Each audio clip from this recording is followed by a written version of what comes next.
Jharkhand high court ने फर्जी आत्मसमर्पण के आरोपों की जांच शुरू की है। आरोप है कि आदिवासियों को झूठे तौर पर नक्सली बताकर आत्मसमर्पण कराया गया। अदालत ने सरकार से विस्तृत रिपोर्ट मांगी है ताकि इस मामले की सच्चाई सामने आ सके। रांची में रंजन आस्थाना ने तालाबों और जलस्रोतों पर हुए अवैध कब्जों का निरीक्षण किया। यह कार्रवाई झारखंड हाई कोर्ट के आदेश के बाद की गई है ताकि जल स्रोत संरक्षित रहें और आम जनता को पानी की सुविधा बनी रहे। गिरिडीह जिले में 2 सक्रिय माओवादी सदस्यों ने आत्मसमर्पण किया है। उन्होंने सरकार की पुनर्वास नीति के तहत मुख्यधारा में लौटने का निर्णय लिया और सुरक्षा के साथ पुनर्वास की प्रक्रिया शुरू हो गई है। झारखंड सरकार ने मानसिक स्वास्थ्य जागरूकता अभियान शुरू किया है। इस पहल का उद्देश्य लोगों में मानसिक स्वास्थ्य के प्रति जागरूकता बढ़ाना और इससे जुड़ी सामाजिक शर्म को खत्म करना है।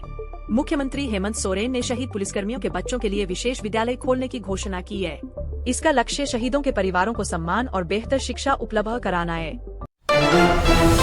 गुजरात की एक टाइल्स फैक्ट्री में काम कर रहे 13 झारखंडी मजदूरों ने बंधुआ मजदूरी, धमकियों और वेतन न मिलने की शिकायत की है।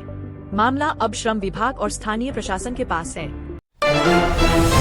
सुप्रीम कोर्ट ने झारखंड सरकार को आदेश दिया है कि वह 7 दिनों के भीतर सारंडा जंगल क्षेत्र को वन्यजीव अभयारण्य घोषित करे।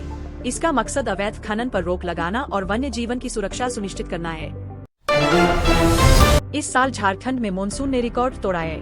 भारी बारिश के कारण अब तक लगभग 458 लोगों की जान चली गई है और कई क्षेत्रों में बाढ़ का खतरा बना हुआ है।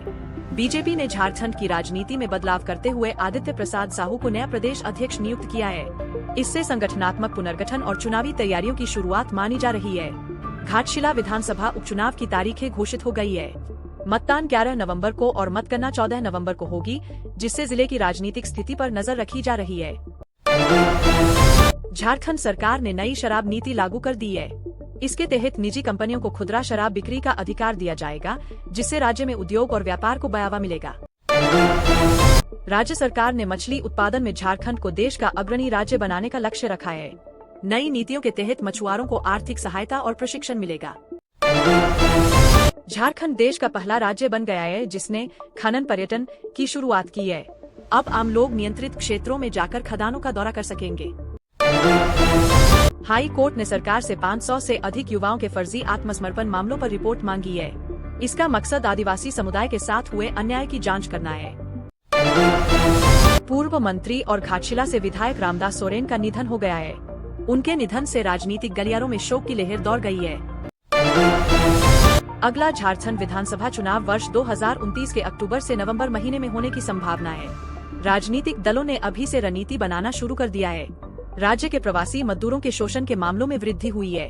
कई मजदूरों ने अन्य राज्यों में लंबी कार्य अवधि और वेतन न मिलने की शिकायत की है। मुख्यमंत्री हेमंत सोरेन ने शहीद पुलिसकर्मियों के परिजनों से मुलाकात कर उन्हें आर्थिक सहायता और नौकरी देने की घोषणा की है। सुप्रीम कोर्ट ने सारंडा जंगल में अवैध खनन को लेकर सरकार को निर्देश दिया है कि जब तक क्षेत्र को अभयारण्य घोषित न किया जाए, तब तक नई लीज न दी जाए।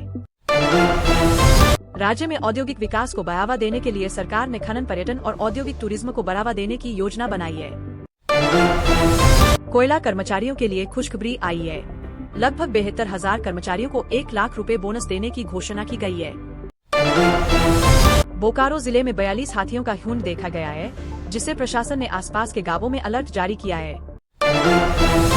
रांची प्रशासन ने दुर्गा पूजा पंडालों को तुरंत हटाने का आदेश दिया है ताकि ट्रैफिक जाम की समस्या दूर हो सके। देवघर जिले में नवरात्र पर्व के दौरान लाखों श्रद्धालु बाबा बैद्यनाथ मंदिर पहुंचे। पूरे शहर का माहौल भक्तिमय और उत्सवपूर्ण रहा। जमशेदपुर साइबर सेल ने 377 सिम कार्ड जब्त किए हैं, जो फर्जी पहचान के साथ एक्टिव किए गए थे। जांच में बड़ा नेटवर्क सामने आया है। लातेहार जिले में नक्सली विरोधी अभियानों में कई संदिग्ध गिरफ्तार किए गए और हथियार बरामद किए गए हैं। पलामू में पानी की समस्या को देखते हुए जल विभाग ने नए बोरवेल और टैंक लगाने की योजना बनाई है। धनबाद में कोयला खदान में हुए हादसे में एक मजदूर की मौत हो गई है। जांच टीम मौके पर भेजी गई है। हजारीबाग में सड़क निर्माण कार्य में तेजी लाई जा रही है ताकि दिवाली तक सभी मुख्य मार्ग सुचारू हो जाएं। राज्य में आने वाले महीनों में कृषि मेले का आयोजन किया जाएगा, जिसमें किसानों को नई तकनीकों की जानकारी दी जाएगी और कृषि क्षेत्र में नवीनतम उपाय दिखाए जाएंगे।